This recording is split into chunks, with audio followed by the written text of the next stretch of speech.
Hey everybody, it's Dr. Hammerstedt from Holist. Yes, I am filming from my camper van. I'm at a conference in Sun Valley, and it's beautiful and lovely, and I'm really enjoying it. But I was too cheap to pay for a hotel room, and I've got this awesome Sprinter conversion van, so I'm just like hanging out in the Sun Valley Lodge parking lot. Classy, I know. All right, so it is Skin Saturday, and I wanted to drop in and say hello to you guys and talk a little bit about toxicity and penetration and absorption of chemicals.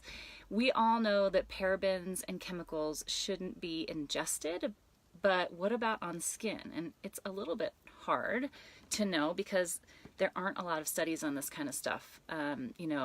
Nobody does any certification of any of these products. Nobody, the FDA is not in charge. Like basically anybody can say anything they want. So it's really hard to know who to trust, and nobody studies this because there's no money in it, right?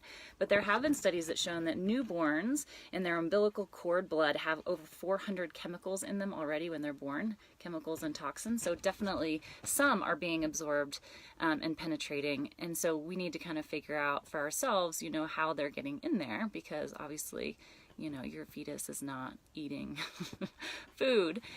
You might be, but they're not being exposed in any other way. So let's talk a little bit about what absorbing versus penetrating means on your skin. So I think of absorbing as being sort of like when you put moisturizer on and it gets into the skin and kind of disappears. And then that is kind of absorbing into your skin, moisturizing, that kind of thing. Penetrating would be, does it really get the whole way in through the skin layers into your bloodstream or into your tissue in your body? So there's no studies on this, right? So your skin is your largest organ. It's the most important organ, really, for that reason. And you're exposed to the entire world through your skin. So how do we know what's safe there? And in my opinion, I think we need to err on the side of caution from this, because no one's going to help us with this anytime soon. The skin industry is huge money. Natural products are huge money, and nobody's regulating it. So let's err on the side of caution. Let's look at the EU list for things that are approved for kind of beauty products, and I will drop that in the comments. One good rule is that you can concentrate on thinking about is that you should choose what we think are the safest chemicals to use on the largest portion of us. So using the things that we know that are safe, like in the body lotions that you use all over your whole body, or the things that you soak in your bath, other things that you apply and don't take off. So that's like body creams, face creams, oils, body powder, shampoo and conditioner. They do wash off, but it's a really high exposure because you put them on and it kind of goes all over the rest of your body. And then obviously anything you put on your child. So top 10 things I would recommend that you definitely avoid or reduce would be talc-based powders, hair dyes that have chemicals in them. You should definitely be talking to your hairdresser about that. There's a bunch of baby shampoos that are actually more dangerous than you think that they would. There were like 12 best-selling brands of baby shampoo that someone studied and found had this carcinogen in it, probable carcinogen in it, that the U.S. Environmental Protection Agency has outlawed, and it was in that. So again, not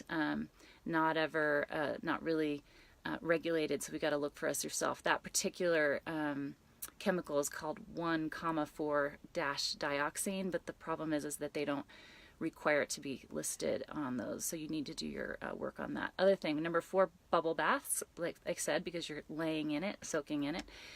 Hair dyes, we talked about petroleum-based products, so petroleum-based products, sorry I misspoke.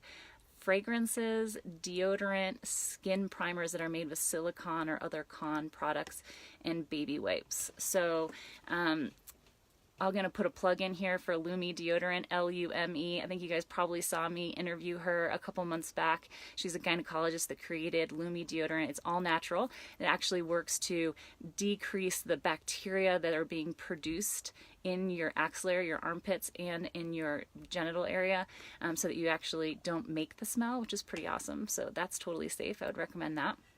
Top 10 things to avoid would be parabens. Parabens, Parabens, they're preservatives basically, and we don't really know how harmful they are, but they seem like they probably are pretty harmful. Number two would be formaldehyde. There are a bunch of chemicals that actually break into formaldehyde, so that's something else to look into. We mentioned that 1,4-dioxane in the baby shampoo. Phthalates, DEA, some of the ureas, sodium lauryl sulfate, propylene glycol, the PVPs and copolymers that are similar to that, and nanoparticles, as well as some fragrances. Not all the fragrances, obviously. So the important thing is knowing who you're buying from and what they stand for, and that they give you any answers that you ask for in terms of ingredients. And I wouldn't just buy random stuff. I think I posted somewhere not that long ago this article from CNN that said that they found all these like over-the-counter makeups that had like literally human poop in them. So that's the grossest thing you've ever heard. So anyway, you know that here at Holist I like to curate products and services for you. Our main service line right now is a weight wellness program where we're doing personalized coaching, weight science education on real food, real life, and getting you back into the body and mindset that you deserve. I'm working on a fitness program and a women's health program as well. Some of the products I like to share, like Lumi deodorant that I recommended, and I'll drop into the comments as well, aren't part of my business model. I want to be totally transparent that the Ever products that I do sell are something that I love. I use them every day, the makeup and the lotions myself. I totally trust them. I did partner with them to sell their products, and I would love to share them with you. And what else can we talk about today? It's a lovely day out here. I'm going to go on a hike here in Ketchum before I get back into my conference and get out of this hot van. So hope you guys are having a lovely day, and take care.